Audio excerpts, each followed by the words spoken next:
आणि एक महत्त्वाची बातमी आहे, नरहरी झिरवाळ आणि जेपी गावत यांच्यामध्ये शाब्दिक चकमक उडाली आहे। फक्त भाषण ठोकू नका, निर्णय केव्हा घेणार ते सांगा, असा सवाल जेपी गावित यांनी विचारला। नरहरी झिरवाळ बोलत असताना माजी आमदार जेपी गावित हे आक्रमक झाले, तर नरहरी झिरवाळ तुम्ही सरकारची बाजू घेऊ नका असं देखील जेपी गावित यांनी म्हटलंय। नाशिकमधील आदिवासी समाजाच्या तरुणांच्या आंदोलनावरून जेपी गावित हे आक्रमक झालेले पाहायला मिळालं।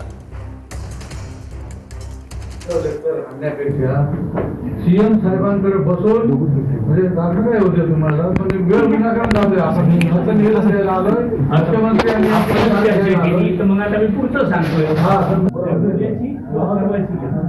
तुम्ही जर त्या पद्धतीने बोलता आपण हे आंदोलन